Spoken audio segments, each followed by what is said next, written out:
Hi, I'm just going to go through the difference between filament lamps and thermistors just to clear it up and make sure everything's clear. So a filament lamp is an old style lamp bulb. You don't see them that much anymore.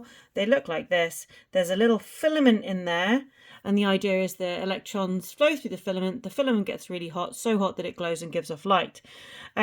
This is the symbol for the filament light bulb, and this is one of the practicals, one of the graphs you need to know, the IV graph. It's an F for filament, which I think is the best way of remembering it.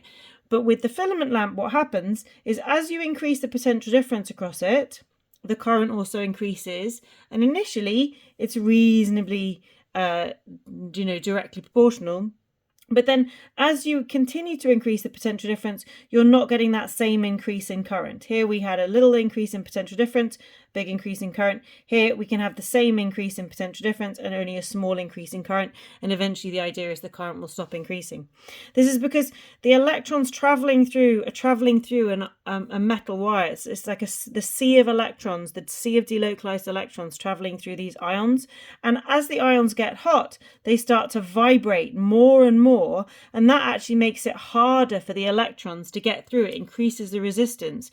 So even though you're giving the electrons more potential difference, more potential energy, they're not able to increase that rate of flow of charge because the metal lattice ions, these metal ions, are vibrating more as it gets hot. When it's cold, it's not a problem. They're relatively still, and so the electrons can travel through. It's a bit like if you were trying to get through a corridor of people. If the people were standing still, it'd be relatively easy. If the people were kind of like wildly thrashing back and forth, it would be hard. The resistance would be higher.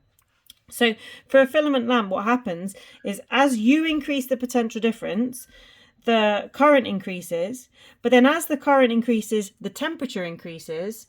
The temperature increases means these metal lattice ions vibrate more, which then increases the resistance. And so that's why this graph kind of tails off like this. This is the sort of circuit you'd set up for that. Obviously, you'd want a potential, a voltmeter across there, and you need to put an ammeter in there, line through it. And then the variable resistor is just what allows you, if you increase the potential difference of this, you'll get less potential difference across that, because the potential difference of the cell is shared. Now, the thermistor is a different component. They're both similar because they're non-ohmics. They don't obey Ohm's law, so the resistance of them changes, but the thermistor is different. The thermistor is made of a material that as the temperature increases, electrons are liberated inside the thermistor, which means there are more free electrons to conduct electricity, and so the resistance decreases.